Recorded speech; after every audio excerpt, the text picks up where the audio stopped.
ఎవరి కోమటి రామ్మోహన్ ప్రకాశం బ్యారేజీ విధ్వంసంలో కుట్ర దాగి ఉందా? షాద్రి ఎవరు? గతంలో వీరిలో ఒకరు అత్యాచారం కేసులో నిందితుడని తెలుసా? వైసీపీ పార్టీలో నేర చరిత్రలకు రెడ్ కార్పెట్ స్వాగతం వాస్తవం కాదా? కోమటి రామ్మోహన్ తన పడవను ఎప్పుడు అమ్మేశాడు? ఉషాద్రికి నందిగం సురేష్ కు ఉన్న బంధం ఏంటి? కోమటి రామ్మోహన్ కు తలసిల రఘురామ్ కు ఉన్న బంధుత్వం ఏంటి? ప్రకాశం బ్యారేజీ మిస్టరీ ఏంటి?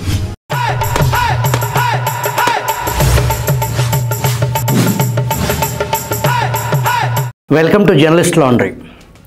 ప్రకాశం బ్యారేజీని ఢీకొన్న బోట్లు, మరొక వైపు లింకులు తెగిన స్కోర్ సూయిజ్ గేట్లు, ఈ రెండిటి కారణంగా ప్రకాశం బ్యారేజ్కి డ్యామేజ్ జరిగింది. బ్యారేజ్కి భారీ డ్యామేజ్ కలిగించడమే లక్ష్యంగా కుట్ర జరిగిందని జలవనరుల శాఖ అనుమానిస్తుంది. ప్రకాశం బ్యారేజ్కున్న 70 గేట్ల గురించి అందరికీ తెలుసు, కానీ ఈ గేట్లకు అటు ఇటు ఉండే స్కోర్ సూయిజ్ గురించి ఇంజనీర్లకు మాత్రమే తెలుసు. బ్యారేజ్కి ఒకవైపు 4, మరొక వైపు 6 సూయిజ్ గేట్లు ఉంటాయి. ఈ 10 గేట్లను తెరిస్తే ఏకంగా 2 లక్షల క్యూసెక్కుల వరద ప్రవాహాన్ని అదనంగా నదిలోకి పంపించేయచ్చు. బ్యారేజ్లో నీటి నిల్వలు తగ్గినప్పుడు కింద కూరుకుపోయిన ఇసుకతో ఇతర వ్యర్థాలను తొలగించేందుకు అవి నదిలోకి వెళ్ళిపోయేలా ఈ సూయిజ్ గేట్లను ఉపయోగిస్తారు. ఈ నెల 2వ తేదీన వరుసగా 5 ఇనుప బోట్లు బ్యారేజ్ని ఢీకొట్టడంతో కౌంటర్ వెయిట్లు దెబ్బతిన్న సంగతి అందరికీ తెలిసిందే. బ్యారేజ్ వద్ద చిక్కుకున్న బోట్లను తొలగించే చర్యలు చేపట్టిన ఇంజనీర్స్ స్కోర్ సూయిజ్ను పరిశీలించారు. అత్యంత విచిత్రంగా 10 సూయిజ్ బిగించిన గొలుసు లింకులు తొలగించున్నట్లుగా గుర్తించారు. దీనివల్ల ఆ గేట్ల పైకి ఎత్తడం కుదరదు. ప్రకాశం బ్యారేజ్కి వచ్చిన 11.47 లక్షల క్యూసెక్కుల వరద వచ్చిన సమయంలో ఈ సూయిజ్ గేట్లను ఓపెన్ చేసి ఉంటే అదనంగా మరో 2 లక్షల క్యూసెక్కుల వరద బయటకు వచ్చి సముద్రంలోకి వెళ్ళేది. ఆ మేరకు బ్యారేజ్పై ఒత్తిడి తగ్గేది. 10 స్కోర్ సూయిజ్ గేట్లను బిగించి ఉన్న గొలుసులను తీసేయటం ద్వారా అవి పనిచేయకుండా పోయాయి అనే దాంట్లో కుట్ర కోణం దాగి ఉందనే జలవనరుల శాఖ ఇంజనీరింగ్ వర్గాలు ఆందోళన వ్యక్తం చేస్తున్నాయి.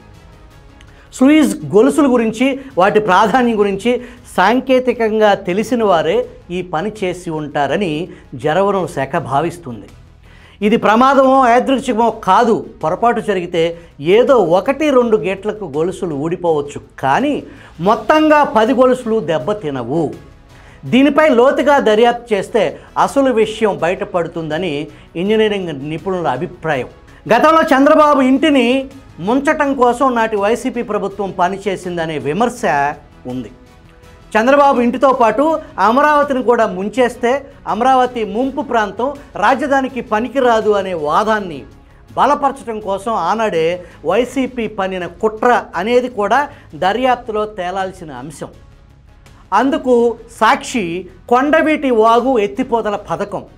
జగన్ ఏలుబడిలో కృష్ణానదికి వరద పోటెత్తినప్పుడు బ్యారేజ్ గేట్లు సరైన సమయానికి ఎత్తకుండా ఉద్దేశపూర్వకంగా వ్యవహరించడం, అదే సమయంలో కొండవీటి వాగు ఎత్తిపోతల ప్రాజెక్టు గేట్లు ఎత్తకపోవటం. అమరావతి రైతులు స్వయంగా కొండవీటి ప్రాజెక్టు దగ్గరకు వెళ్ళి ధర్నా చేయటం, మీరు గేట్లు లిఫ్ట్ చేస్తారా, మమ్మల్ని చేయమంటారా అని అమరావతి మహిళా రైతులు గొడవ చేయటం, ఆ వీడియోలు సోషల్ మీడియాలో వైరల్ అవ్వటంతో తప్పని పరిస్థితుల్లో కొండవీటి ప్రాజెక్టు గేట్లు ఎత్తడానికి జగన్ ప్రభుత్వం నుంచి అనుమతి వచ్చింది. నాడు కుట్ర జరిగిందనేది బహిరంగ రహస్యం. అమరావతి నేలను ముంచాలనుకోవటానికి ద్వేషం ప్రధాన కారణం అనుకోవచ్చు. మునిగది నేల మాత్రమే కాదు కదా, వందలాది గ్రామాలు, లక్షలాది మంది ప్రజలు. నాడు చంద్రబాబు ఇంటిని కూల్చడం కోసం తాను కూర్చున్న ప్రజావేదికను నేను ఇక్కడి నుంచి లేచి వెళ్ళగానే దీన్ని కూల్చేయండి అని నాటి ముఖ్యమంత్రిగా చేపట్టిన మొట్టమొదటి కార్యక్రమం ప్రజావేదిక కూల్చివేయటం. చంద్రబాబు ఇంటి యజమాని కోర్టుకు వెళ్లటంతో జగన్ కోరిక నెరవేరలేదు. నేడు పూర్తిగా మునిగిపోయిన మంతెన సత్యనారాయణరాజు ఆశ్రమం, బీజేపీ నాయకుల గెస్ట్ హౌస్లు, అమెరికా, ఆస్ట్రేలియాలో ఉండే నిరుపేదలు ఇక్కడ కట్టుకున్న అతిథి గృహాలు, గోకరాజు గంగరాజు లాంటి బాడా పారిశ్రామికవేత్తల అనేక అక్రమ నిర్మాణాలపై కనీసం నాటి జగన్ సర్కార్ చర్యలు తీసుకోలేదంటే అర్థం కేవలం ద్వేషం, కసి, పగతో రగిలిపోయిన జగన్ వికృత పాలిగాడి అరాచక విధ్వంసం 5 ఏళ్ల పాటు సాగింది. సీనియర్ జర్నలిస్ట్ సురేష్ కుమార్ రచించిన పుస్తకం పేరు విధ్వంసం. జగన్ పాలన, ప్రజావేదిక కూల్చివేత మొదలుకొని చంద్రబాబు అరెస్టు వరకు ఈ రాష్ట్రంలో జరిగిన యథార్థ సంఘటనలను డాక్యుమెంట్ చేస్తే 600 పేజీల విధ్వంసం పుస్తకం అచ్చయింది. కూటమి ప్రభుత్వం ఏర్పడ్డాక వెలుగు చూస్తున్న అంశాలపై విధ్వంసం 2 రాస్తే 1000 పేజీలు దాటొచ్చు. సరే, అసలు విషయానికి వద్దాం. కృష్ణానది వరద పోటుపై ఉన్న సమయంలోనే ప్రకాశం బ్యారేజ్ని 3 ఇనుప బోట్లు కలిసికట్టుగా ఢీకొట్టడం వెనుక భారీ కుట్ర దాగి ఉందా? బ్యారేజ్ గేట్లను దెబ్బతీసేందుకే ఉద్దేశపూర్వకంగా బోట్లను అలా వదిలేశారా? తొలుత ఇది ప్రమాదంగా భావించినప్పటికీ అది జరిగిన తీరు, బోట్ల యజమానుల నేపథ్యాన్ని పరిశీలిస్తే దీని వెనుక కుట్ర దాగి ఉందని ప్రభుత్వానికి పోలీసులు ప్రాథమిక నివేదిక ఇచ్చినట్లు తెలిసింది. వైసీపీకి చెందిన మాజీ ఎంపీ నందిగం సురేష్, ఎమ్మెల్సీ తలసిల రఘురాం అనుచరుల పాత్రపై అనేక అనుమానాలు వ్యక్తమవుతున్నాయి. 1వ తేదీ రాత్రి ప్రకాశం బ్యారేజ్కి రికార్డు స్థాయిలో 11.47 లక్షల క్యూసెక్కుల వరద వచ్చింది. అదే సమయంలో బ్యారేజ్కి ఎగువన గొల్లపూడి నుంచి 5 ఇనుప బోట్లు కొట్టుకొచ్చాయి. ఇందులో 3 బోట్లు బ్యారేజ్ గేట్ల వెనక ఉండే కౌంటర్ వెయిట్లను బలంగా ఢీకొట్టాయి. అవి ప్రస్తుతం బ్యారేజ్కి 67, 69 గేట్ల వద్ద చిక్కుకుని ఉన్నాయి. ఈ 3 బోట్ల యజమాని పేరు ఉషాద్రి. జగన్ రెడ్డికి అత్యంత నమ్మకస్తుడు, తలసిల రఘురాంకు సన్నిహితుడు. రఘురాం బంధువు కోమటి రామ్మోహన్ ఉషాద్రి గతంలో ఇసుక వ్యాపారం చేసేవారు. 5 బోట్లలో 3ంటిపై వైసీపీ రంగులు వేసి ఉన్నాయి. ఒక్కొక్కటి 40 నుంచి 50 టన్నులున్న బోట్లు. 3 బోట్లు కలిసికట్టుగా వచ్చి ప్రకాశం బ్యారేజ్ని ఢీకొట్టాయి. మరో 2 బోట్లు కొట్టుకురావటానికి కారణం కూడా ఈ 3 బోట్లేనని, ఇవి ఢీకొట్టడంతోనే అవి కూడా నదిలోకి కొట్టుకొచ్చాయని పోలీసులు నిర్ధారించారు. వైసీపీ అధికారంలో ఉన్నప్పుడు అప్పటి బాపట్ల ఎంపీ నందిగం సురేష్ జగన్మోహన్ రెడ్డికి అత్యంత సన్నిహితుడు. ఎమ్మెల్సీ తలసిల రఘురాం కృష్ణానదిలో ఇసుక దందా బాగా కొనసాగించారు. ఎలాంటి అనుమతులు లేకుండా ఇనుప బోట్లను నదిలో తిప్పుతూ ఇసుకను ఒడ్డుకు చేర్చేవారు. ఈ వ్యవహారాలు నందిగం సురేష్, తలసిల రఘురాం కనుసన్నల్లో జరిగాయన్నది బహిరంగ రహస్యం. వైసీపీ ప్రభుత్వ హయాంలో ఈ బోట్లు అమరావతి ఉద్దండరాయనిపాలెం వైపు నిలిచి ఉండేవి. అక్కడి నుంచే కార్యకలాపాలు నిర్వహించేవి. ఇటీవలే అవి గొల్లపూడి వైపు వచ్చాయి.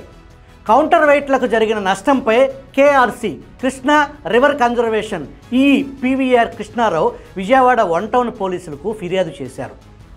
బ్యారేజ్ వద్ద కౌంటర్ వెయిట్ల ఏర్పాటును పరిశీలించిన జలవనరుల శాఖ మంత్రి నిమ్మల రామానాయుడు మాట్లాడుతూ ఈ బోట్లు ఢీకొన్న ఘటన వెనుక కుట్ర ఉందన్న అనుమానాలు వ్యక్తమవుతున్నాయనే అభిప్రాయం తెలియజేశారు. సమగ్రంగా విచారణ జరిగితే దర్యాప్తులో వాస్తవాలు బయటకు వస్తాయని ఆయన తెలియజేశారు. ఈ బోట్లకు తనకు ఎలాంటి సంబంధం లేదని కోమటి రామ్మోహన్ రావు వాంగ్మూలం ఇచ్చినట్లు తెలిసింది. బ్యారేజ్ వద్దకు వచ్చిన బోట్లలో 3 తనవేనని ఉషాద్రి అంగీకరించారు. కోమటి రామ్మోహన్పై గతంలో ఒక విద్యార్థిపై అత్యాచారం కేసులో పెనమలూరు పోలీస్ స్టేషన్లో కేసు నమోదయ్యిందని సోషల్ మీడియాలో విపరీతంగా ప్రచారం జరుగుతుంది. నేరస్తులకు వైసీపీలో అత్యధిక ప్రాధాన్యం ఇస్తారని జగన్మోహన్ రెడ్డి అనేకసార్లు నిరూపించడం అందరికీ తెలిసిన విషయమే. కృష్ణానది ఒడ్డున నిలిపి ఉన్న బోట్లు కనీవిని ఎరుగని వరదలో కొట్టుకుపోవటానికి కూడా ఆస్కారం ఉంది. జరిగింది కేవలం ప్రమాదమా లేక కుట్రకోణమా అని సాక్ష్యాలతో నిరూపించాల్సింది పోలీసులే.